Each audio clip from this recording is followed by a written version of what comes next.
नमस्कार विद्यार्थी मित्रमैत्रिणींनो, आज आपला 7वीच्या ऑनलाईन अभ्यासक्रमाचा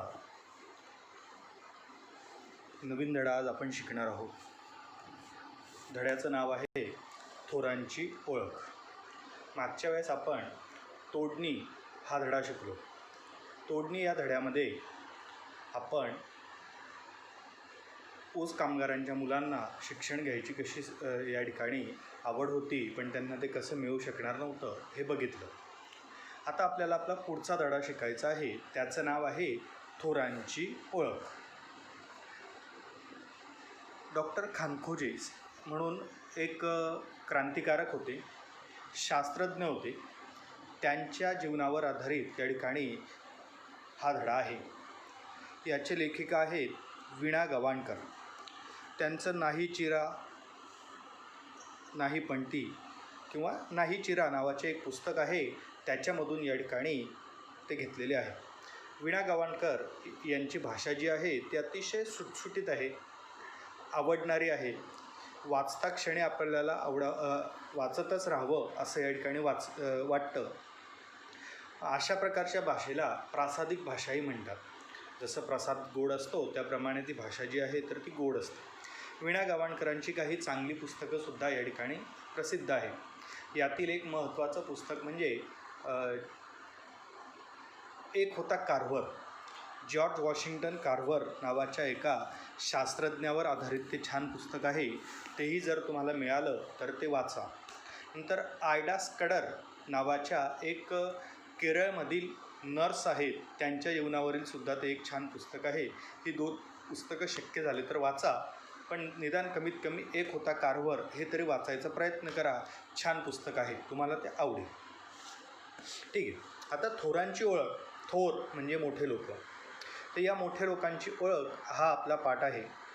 याच्यामध्ये डॉक्टर पांडुरंग सदाशिव खानखोजे म्हणून या ठिकाणी एक क्रांतिकारक शास्त्रज्ञ आहे, त्यांच्या जीवनावरील हा पाठ आहे. तर त्याला आता आपण शिकवायला सुरुवात करणार आहोत. तर गदर क्रांतीचे प्रणेते, मेक्सिको शेतीतील जादूगर असा प्रवास करणाऱ्या डॉक्टर पांडुरंग सदाशिव खानखोजे उर्फ भाऊ यांचं सारं आयुष्यच विस्मयकारी घटनांनी भरलेले आहे. गदर क्रांतीचे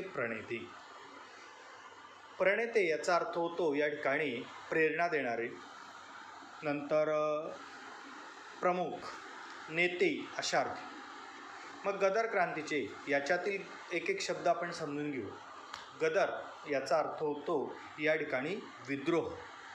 क्रांतीचे म्हणजे क्रांती करणारे. क्रांती म्हणजे अचानक बदल, तर मोठा बदल घडवून आणणारा. तर हे प्रणेते होते. मधल्या काळामध्ये पहिल्या महायुद्धाच्या काळात ब्रिटिश अडचणीत आलेले आहेत हे बघून बऱ्याच क्रांतिकारकांनी एकत्र आले आणि त्यांनी एक क्रांती केली. त्या क्रांतीला म्हणतात या ठिकाणी गदर क्रांती. मग या गदर क्रांतीचे हे एक प्रणेते होते. ती कशी करावी, कोणी काय करावं याचं हे सांगणारे, मार्गदर्शन करणारे, म्हणून त्यांना या ठिकाणी प्रणेते असे म्हटले. मग इथून ते मेक्सिको, अमेरिकेतील एक मोठं शहर आहे, तर त्या भागामध्ये शेतीतले जादूगर असा प्रवास यांचा झालेला आहे, म्हणून या ठिकाणी यांना शेतातील जादूगर पण म्हटलेलं आहे. तर असा प्रवास करणारे डॉक्टर पांडुरंग सदाशिव खानखोजे उर्फ भाऊ यांचं सारं आयुष्यच विस्मयकारी घटनांनी भरलेलं आहे.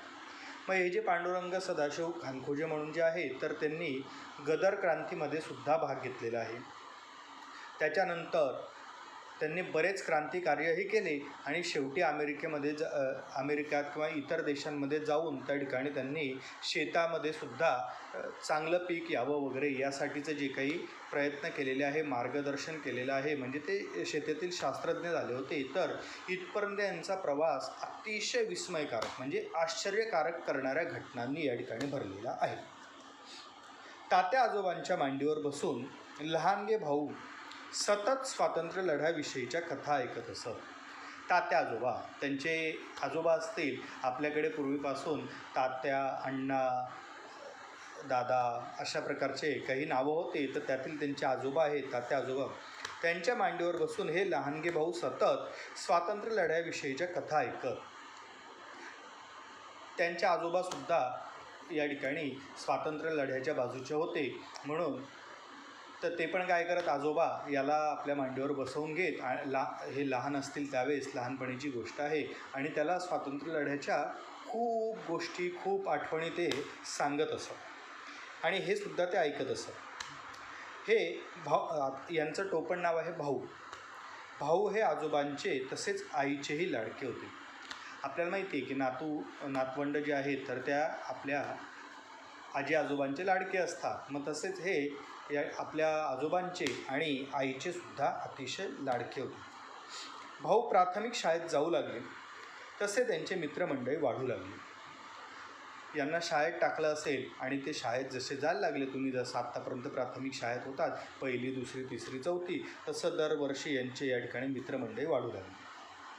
पुढे भाऊ त्यांच्या साऱ्या मित्रांची माडीवरच्या खोलीत बंद दाराआड बसून काहीतरी खलबत चालायची. खलबत चालणे म्हणजे या ठिकाणी विचार विमर्श करणे, काहीतरी सल्ला मसलत करणे अशा. मग हे भाऊ जसे जसे मोठे व्हायला लागले तसे त्यांचे मित्र वाढायला लागले, आजूबाजूचे, शाळेतील वगैरे. सगळ्या मित्रांना आपल्या घरी घेऊन येत. माडीवर म्हणजे वरच्या मजल्यावर त्यांचं घर असेल, त्याच्यामधील त्या एका खोलीमध्ये ते दरवाजा लावून घेत असत आणि आपल्याला आता ब्रिटिशांना इथे हाकलून देण्यासाठी काय काय करता येईल, काय काय नाही, असं ते स्वतःच या ठिकाणी चर्चा करत असत. त्याला म्हणतात खलबत. इंग्रजांना व त्यांच्या सैन्याला कसं पळवून लावता येईल याचे डावपेच ते आखत असत.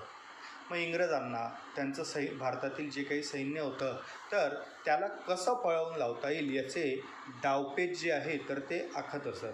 डावपेच म्हणजे ज्यावेळेस आपण लढाई करतो किंवा काही खेळ खेळतो त्याच्यात जे काही चाली चालल्या जातात तर त्याला म्हणतात या ठिकाणी डावपेच. म्हणजेच एक असं काहीतरी आराखडा तयार करणे, याला म्हणतात डावपेच. मग ते लहान जरी होते तरी त्यांच्या मित्रमंडळींना घेऊन आपल्याला असं करता येईल, तसं करता येईल, ब्रिटिशांच्या सैन्याच्या संदर्भात वगैरे अशा प्रकारे चर्चा करत असत. लहानपणापासूनच इंग्रज सरकार विरुद्धचा तीव्र असंतोष भाऊंच्या मनामध्ये होता. भाऊ लहान होते तरीही या ठिकाणी ब्रिटिशांबद्दल त्यांच्या मनामध्ये तीव्र असंतोष होता. तीव्र याचा अर्थ होतो खूप. असंतोष म्हणजे राग, असमाधान. तर हे लहानपणापासूनच त्यांच्या मनामध्ये या ठिकाणी ब्रिटिशांबद्दल काय होता तर एकदम तीव्र राग होता. अर्थात तो काळच असा होता की ब्रिटिशांबद्दल मोठ्या माणसांपासून ते अगदी लहान मुलांपर्यंत सगळ्यांच्या मनामध्ये राग होता. आपल्याला नंदुरबारच्या शिरीष कुमारचं या ठिकाणी उदाहरण माहिती आहे. तो अतिशय लहान होता, शाळेत असतानापासूनच त्या ठिकाणी त्याने ब्रिटिशांविरुद्धचा लढा दिला होता, त्याच्यात त्याला वीरमरणसुद्धा आलेलं होतं. त्याच प्रकारे या ठिकाणी यांच्याही मनामध्ये त्या ब्रिटिशांबद्दल अतिशय राग होता. इंग्रजांना देशाबाहेर काढल्याशिवाय देशाची परिस्थिती सुधारणार नाही, म्हणून त्याविरुद्ध लढा द्यायचा असे भाऊंनी मनोमन ठरवले. लहान असले तरी त्यांना एवढं कळत होतं की जोपर्यंत आपण ब्रिटिशांना देशाच्या बाहेर काढत नाही, म्हणजे आपण स्वतंत्र होत नाही, तोपर्यंत या ठिकाणी आपल्या देशाची परिस्थिती जी आहे तर ती सुधारणार नाही. त्यामुळे आपण त्यांच्या विरुद्ध लढा द्यायचा असं त्यांनी मनोमन ठरवलेलं होतं. म्हणजे मनातल्या मनातच त्या ठिकाणी त्यांनी ठरवलेलं होतं. पुढे खेडोपाडी जिथे संधी मिळेल तिथे भाऊ स्वदेशी चळवळ, भारतीय इतिहास, भारतीय स्वातंत्र्य या विषयांवर भाषणं देत असत. यानंतर भाऊ हळूहळू मोठे होऊ लागले आणि मग ते खेडोपाडीत जात आणि त्या ठिकाणी जेव्हा त्यांना संधी मिळेल त्यावेळेस ते काय करत असत, भाऊ त्या ठिकाणी स्वदेशी चळवळ, स्वदेशी म्हणजे स्वतःच्या आपल्या देशामध्ये ज्या काही गोष्टी निर्माण होतात तर त्याच वापरा, ब्रिटिशांच्या वस्तू वापरू नका. भारतीय इतिहास, भारताचा इतिहास आणि भारतीय स्वातंत्र्य या विषयांवर ते भाषण देत असत.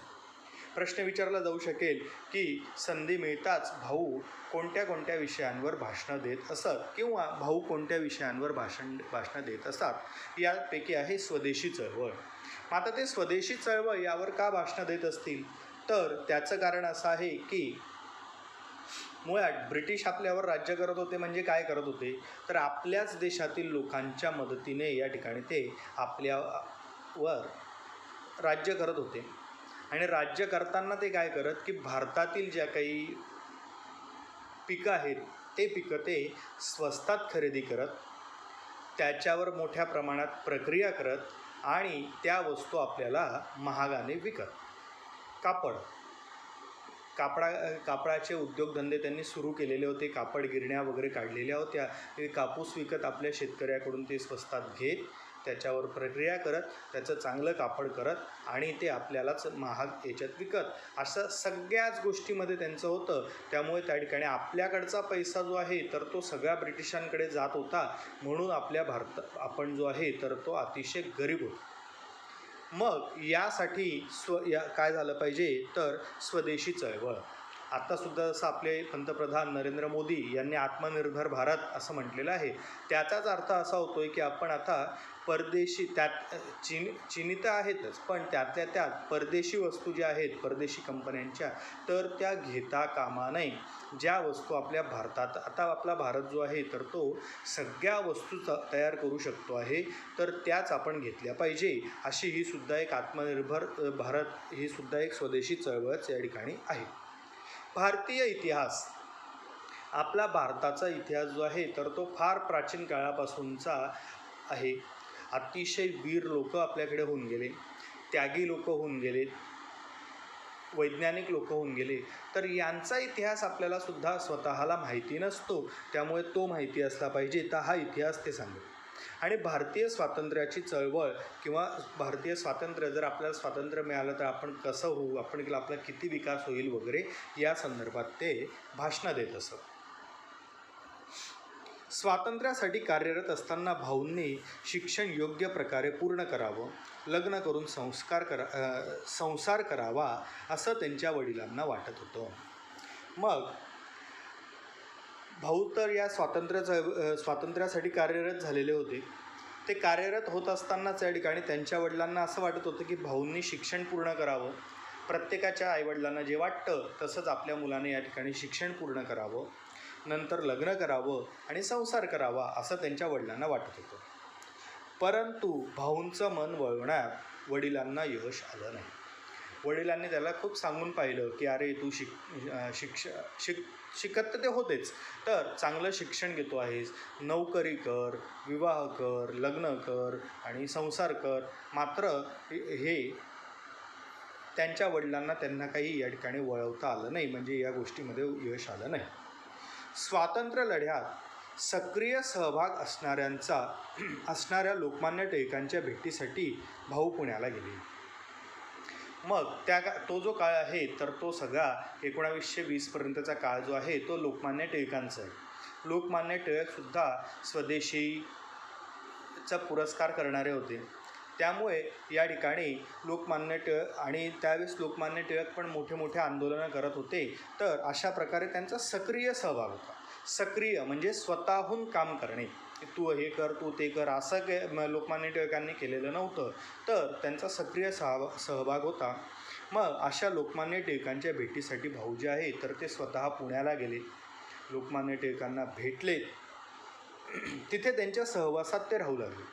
काही काळ त्यांना लोकमान्य टिळकांच्या बरोबर या ठिकाणी काय झालेलं आहे की त्यांना राहायला संधी मिळालेली आहे. त्यांच्या सहवासात राहणं ही भाऊंना मोठी पर्वणीच वाटत असे. पण लोकमान्य टिळकांच्या बरोबर राहायला मिळतं आहे किंवा काही दिवस राहायला मिळालं तर किंवा राहायला मिळत असे, हे या ठिकाणी त्यांना मोठी पर्वणीच या ठिकाणी वाटत होती. पर्वणी याचा अर्थ या ठिकाणी, खरं तर पर्वणीचा अर्थ आपण उत्सव वगैरे असा घेऊ शकतो, पण या ठिकाणी संधी असा घ्यायचा आहे. मी शब्दार्थ टाकणारच आहे. मग भाऊंना रणशास्त्र शिकावं असं वाटत होतं. हे जे भाऊ आहेत तर ते लोकमान्य टिळकांच्या बरोबरीने राहत होते आणि त्याच वेळेस मग यांना असं वाटत होतं की आपण रणशास्त्र शिकावं. रणशास्त्र शिकणे म्हणजे रण याचा अर्थ होतो युद्ध, शास्त्र म्हणजे युद्ध कसं करायचं याचं शिक्षण. तर या ठिकाणी आपण लष्करी शिक्षण असं या ठिकाणी म्हणू शकतो, किंवा अगदी तुम्हाला खऱ्या अर्थी सांगायचं तर मिलिटरी ट्रेनिंग जे आहे तर ते घ्यावं असं भाऊंना वाटतं. टिळकांनीही त्याला अनुमती दर्शवली. अनुमती म्हणजे मान्यता. लोकमान्य टिळकांना त्यांनी सांगितलं की मला या ठिकाणी रणशास्त्र शिकावंसं वाटतं आहे, मिलिटरी ट्रेनिंग घ्यावंसं वाटतं आहे, तर त्यामुळे मी ते घेऊ का? लोकमान्य टिळकांनी सुद्धा त्याला अनुमती म्हणजे मान्यता दिली की हो, रणशास्त्र शिकणं हे सगळ्यात चांगलं आहे, तर तुला रणशास्त्र शिकायचं आहे, तू शिक. इंग्रज सरकारच्या आधुनिक शस्त्रास्त्रांनी सज्ज अशा सैन्याशी टक्कर द्यायची असेल तर परदेशी जाऊन आधुनिक लष्करी शिक्षण घ्यावं असा टिळकांनी त्यांना सल्ला दिला. मग त्यावेळेस आपल्याला माहिती आहे की ब्रिटिश जे आहेत तर ते त्यांचं स्वतःचं सैन्य होतं, सैन्याकडे अतिशय चांगल्या प्रकारचे शस्त्रास्त्र होते, तर त्यांच्याशी जर आपल्याला टक्कर द्यायची असेल तर आपण सुद्धा परदेशी जाऊन आधुनिक प्रकारचं शिक्षण, लष्करी शिक्षण घेतलं पाहिजे असा सल्ला या ठिकाणी त्यांनी लोकमान्य टिळकांनी भाऊंना दिला. आणि हे खरं आहे, जे 1857चा जो उठाव होता तो आपण भारतीय लोक जे आहेत तर ते हारलो, तर त्याच्यामागे सुद्धा एक महत्त्वाचं कारण आहे की ब्रिटिशांकडे शस्त्रास्त्र होते, आधुनिक साहित्य होतं आणि आपल्या सैन्याकडे मात्र ते नव्हतं. ते जर असतं तर कदाचित आपण त्याच वेळेस स्वतंत्र झालं असतो. त्यामुळे ब्रिटिशांशी लढायचं तर त्यांच्यासारखीच आधुनिक शस्त्रास्त्र आपल्याकडे सुद्धा असली पाहिजेत असा या ठिकाणी लोकमान्य टिळकांनी त्यांना सल्ला दिला. सन 1906 साली लोकमान्य टिळकांच्या सांगण्यावरून त्यांनी मायदेश सोडला. मग अशा प्रकारे लोकमान्य टिळकांनी यांना रणशास्त्र शिक्षण घ्यायला सांगितलं, तर त्यांच्या याच्यावरून 1906 साली लोकमान्य टिळकांच्या सांगण्यावरून हे काय झालं आहे की मायदेश सोडला. याचा अर्थ आहे ते दुसऱ्या देशामध्ये त्या ठिकाणी रणशास्त्र शिकायला गेले. अमेरिकेतील सान राफाएल येथील लष्करी शिक्षण देणाऱ्या अकॅडमीत भाऊ दाखल झाले.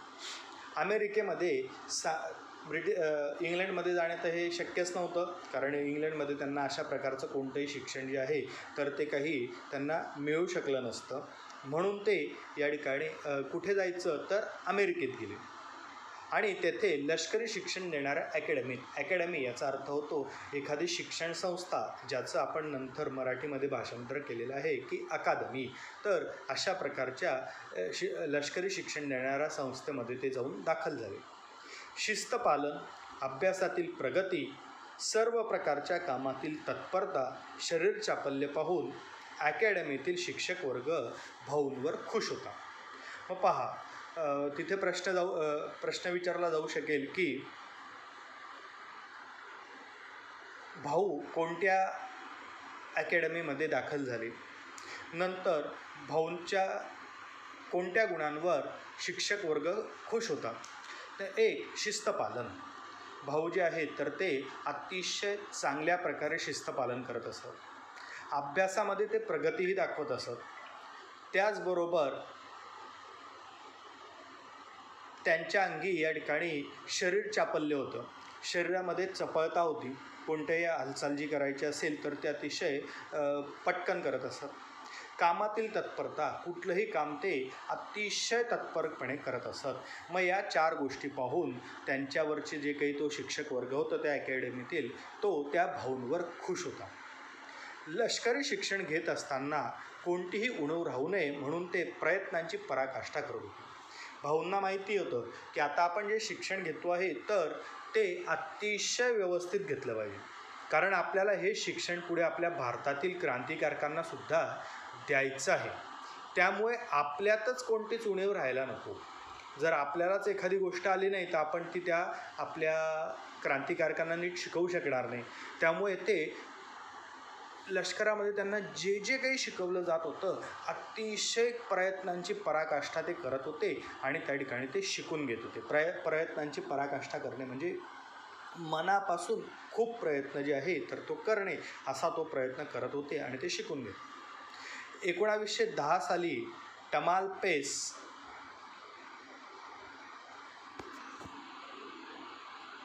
मिलिटरी अकॅडमीचा डिप्लोमा त्यांना मिळाला. मग टमालपेस मिलिटरी अकॅडमीचा डिप्लोमा जो आहे तर तो त्यांना मिळाला. डिप्लोमा याचा अर्थ होतो या ठिकाणी पदवी.